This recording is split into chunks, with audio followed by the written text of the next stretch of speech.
Hello and welcome to this tutorial. I'm going to show you how to paint a clone trooper specifically from the 41st Ranger Platoon, specifically with the color scheme from Battlefront 2. So I have primed my model in Wraithbone. Any light colored primer works, but I find that Wraithbone works the best. I'm going to give it now a decent wash of Militarum Green, and I find that a bigger brush works the best, especially when it has a finer tip, because it lets you get into the recesses very nicely.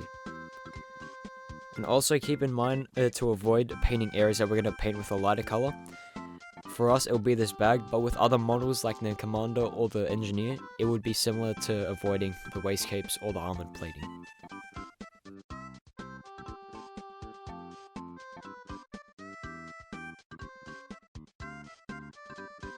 After I'm observing the first coat slowly dry, it looks a bit too bright for me and some of the white is still showing, so I'm just going to add another coat whilst it's still wet so that it gives it a natural blend between the coats.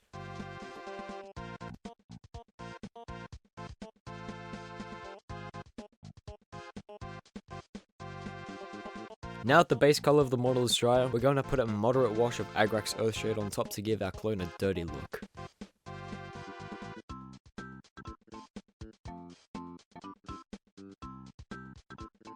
With the Agrax Earthshade now dry, the model's looking a bit bland to me, so I'm just going to dry brush some Death Guard Green on top. And then after that, I'm going to do a very light dry brush of Elysian Green. So that's going to make the armor plating and shapes pop out and stand out amongst each other.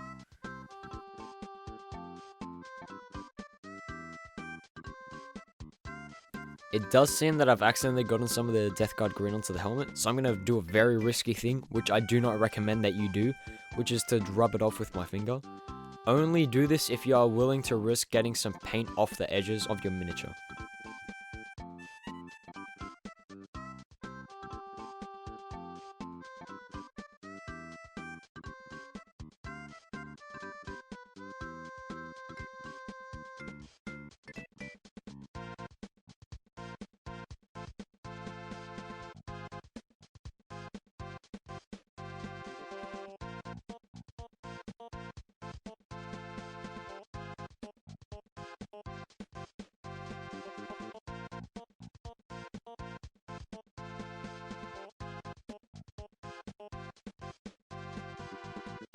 After that, we're just going to do a very simple step, which is to paint the body glove or the under armor of the clone in Abaddon black.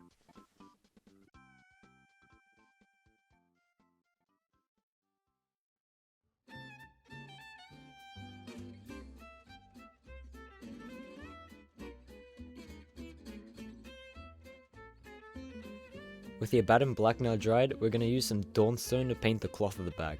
This is going to take about 3 to 4 coats because of the Wraithbone underneath, and seeming how smudging this onto the green will be a very big hassle to clean up. I recommend that you take your time with this part and just let it dry nice and evenly, and be careful not to stuff up with the texture. Make sure to keep your paints thinned and just don't mess up.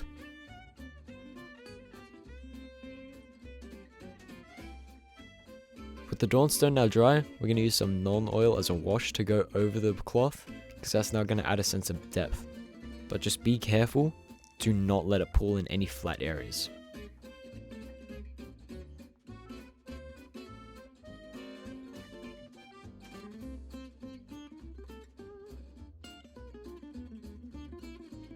With the non-oil now dry, we're going to do a very light dry brush of Celestial Grey over on top of that.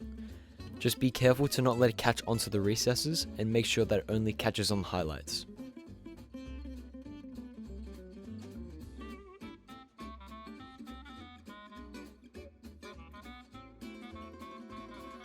With that done, we're now going to move on to the I'd say most difficult part of the process, which is to get a perfect blend between 3 paints. Castellan Green, Caliban Green, and Abaddon Black. If you're painting a clone of a different ranking, I'd say to refer to the Battlefront 2 color schemes, but if they're not on there, just use your imagination, it's your model. So what you want to do is you want to get 2/4 of Castellan Green, 1/4 of Caliban Green, and 1/4 of Abaddon Black. Mix those, make sure that it's very much thinned. It doesn't really matter if it's a thin coat or a thick coat, just make sure that it's a nice color.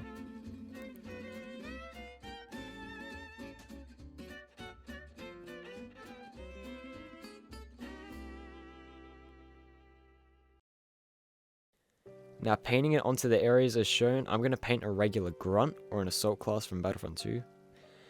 And I'll also be painting some stripes onto his right chest piece.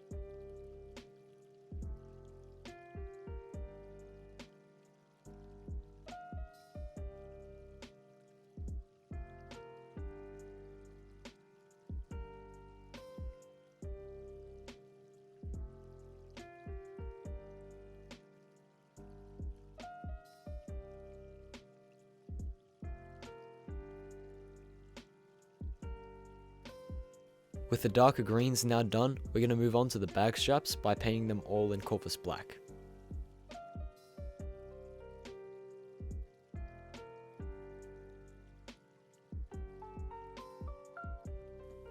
After the Corvus Black is dried, just do a very light wash of Nuln Oil on top of that to just darken it and make sure that it gets into those recesses.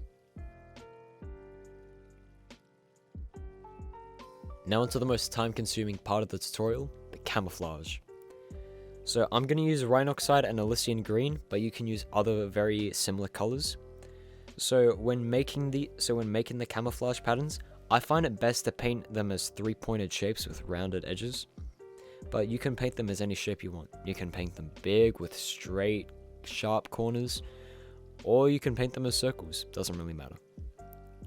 But yeah, I like to to make sure that I get a very nice texture and a solid color scheme. I'm going to use a slightly watered down version of these paints and do them as 2 coats.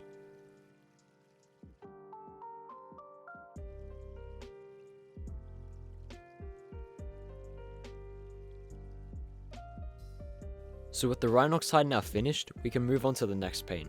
As you can see with my commander, I've done the second layer of Elysian Green. I've made it so that it overlaps the Rhinoxide. This to me gives a better illusion of the leaves going on top of the dirt, or in this case mud.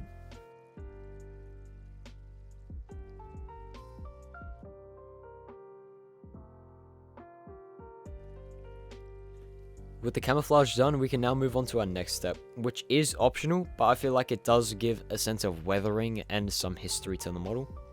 This is to do a slight edge highlight of Death Guard Green onto the shoulder pads.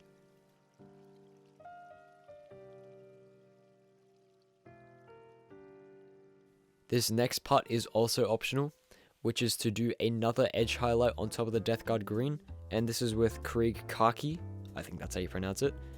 I use this color because I think it's a good mix, but just do a very light highlight on the corners. So on instance for the shoulder pad, you do it towards the bicep area, and you just do it towards the end of the shoulder pad where it's sharper. And obviously for the parts like the knee pads, you just paint it as normal on the corners. Make sure that you get a nice blend between the 2 colors as well. With the highlights on the darker greens now done, we can now move on to the blaster. I'm going to paint the DC-15A with Baton Black, and then afterwards I'm going to edge highlight it with Lead Belcher, and then I'm going to do a very heavy wash of Nuln Oil on top.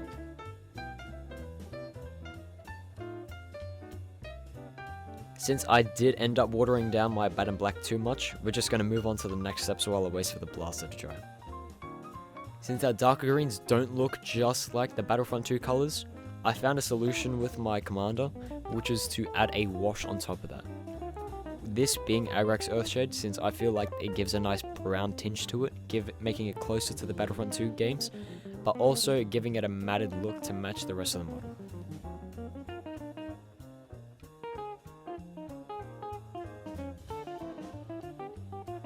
The next step for me, is just a universal way to paint visors. So what you want to do is grab the smallest brush that you have and just fill it with water, but not to the point where it's clearly waterlogged or has droplets dripping from it. And just make sure that you just poke and drag it along the areas of the visor. The phase 2 helmet mold it makes it so that it's very much easier to put this water in. And just make sure that you just get it along the entire surface of the visor. Afterwards, you want to get a heavily watered down paint. I'm going to use Warpstone Glow for this, but you can use Abaddon Black or Corvus Black or any other black for the visor if you're doing a different legion. But yeah, just make sure that you have a watered down version of your paint, and then just do a small dab in each section, and then just let it flow. Let it flow into those areas, and if you need to, guide it with your small brush. But this is, for me, the most cleanest way to paint the visors. It doesn't leave a big mess.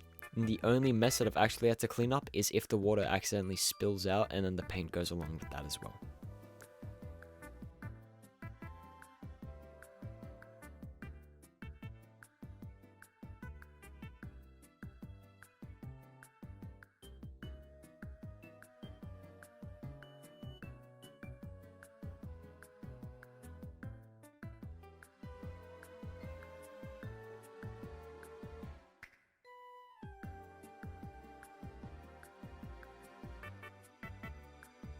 A quick note as well, they're not visible on this model that I'm painting, but any arm straps that you do see when painting a 41st Ranger Platoon model, you want to paint the arm straps, the elbow straps, with Krieg khaki, because looking at the Battlefront 2 color scheme, it's a cream color, but it's also got a slight green tinge to it.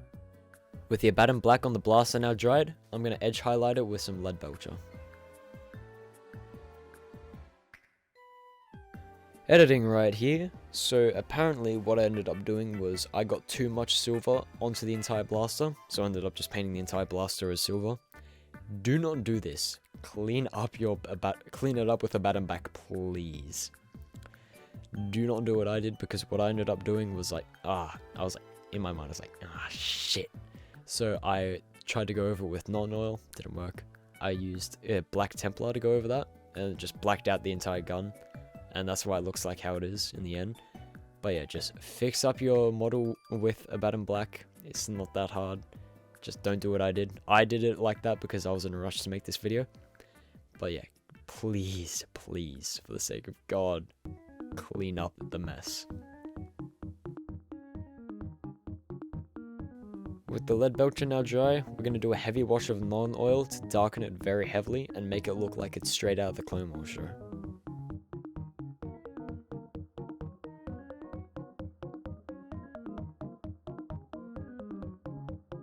And with that, the model is now done.